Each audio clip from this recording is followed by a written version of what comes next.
that is our past. And if we don't preserve it, how do we tell others about how it used to be? And so this is a good example of what life really was like back in the 1900s, even on up into the 50s actually.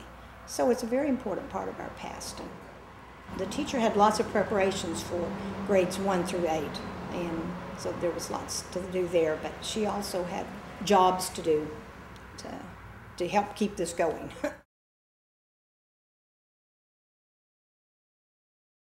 Well, the reason we have so many windows is really two reasons. One, for light, because of course there was no electricity, so this is all the light they had, and on a dreary day they really needed the windows for light. And secondly would be this was their air conditioning. The only way they could cool this school would be through opening up all the windows, so that's why there are so many. A school marm could not be married, and she traditionally lived with one of the students' families. And she had to be here early to prepare for the day, probably get a fire going in wintertime in the stove. They also involved students a lot in helping with sweeping and that sort of thing, probably some of the older students. Okay, here's our potbelly stove, which was the heating source in our room. And right back here is the wood box. So probably in the afternoons, students helped fill this wood box, so that next morning when the teacher came, she would get wood and bring over and put in the stove like this, so that when the children got here, there was a nice warm fire, and they would all gather around it and get warm, and then that afternoon they would help refill the wood box so it would be ready for the next morning. They didn't have children usually in every grade. There might be a couple of first graders, then you might not have any second, and so forth, so that you didn't have maybe every time all 8 grades. And sometimes students help teach students too. Some of the older sometimes would help with younger ones while she was working with another group. We have all of the Glenwood kindergarten coming through here every spring. That's one of the activities they do as part of Oklahoma Land Run. And then there will be various other grades come, sometimes some first graders, second graders, third graders, maybe not the entire school, like we bring all kindergartners, so all Glenwood kindergartners come through. But one of the first things they will say is, well, where do you go to the bathroom and where do you get a drink? So that's a couple of things that we always cover. This is something that they might have used to go out to a well and to draw the bucket of water up and put into the water bucket. So I show the children that and how it goes down into the ground and bring the water up. Then we have our bucket of water.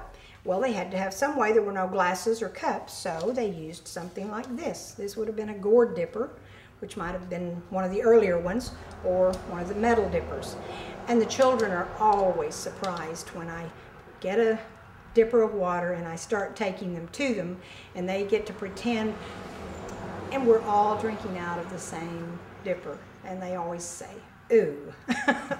So that is how the children got their drinks of water. Then when they needed to wash up for lunchtime, well, this is called the wash pan. And so we would put water into it and a bar of lye soap that someone would have made.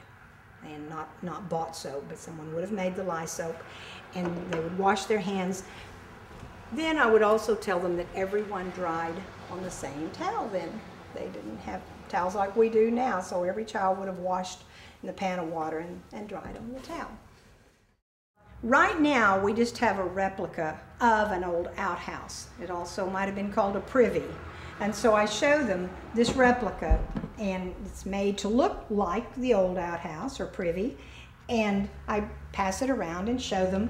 I also have a little miniature catalog here and tell them that prior to toilet tissue, this is what people would have used, and they would have to tear out a sheet and kind of crumple it up, and of course the children are always thinking, oh no. They would bring their lunch in something like this.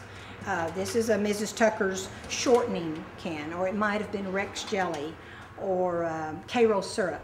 So the moms would clean up the cans, you know, that they used, and then they would bring their lunch in this. They might have had sausage biscuits, apples in the fall, particularly if they had some fruit, probably a fried pie, maybe that they would have made with dried fruit, pickles that the mom would have made from the garden. So, and if they used a big one like this, that might have been for 2 or 3 children. And so if just a single child was bringing one, they probably would have brought a smaller one. And then these would be kept back in the cloak room or cloak area during the day.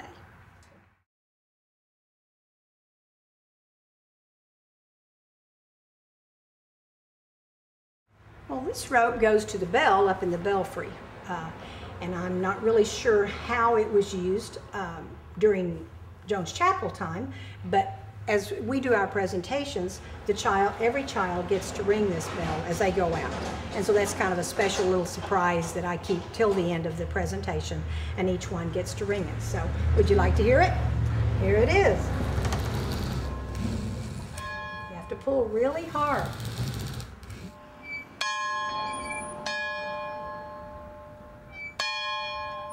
I love to be in here sometimes before I'm ready to do a presentation, and I look so forward to those little ones, particularly because I dealt with little ones for so many years. But to see them come in and their little faces light up and look all around and then try to answer the questions, and I go through some kind of fun activities with them then to let them see how life was then. So it's a very special place to me.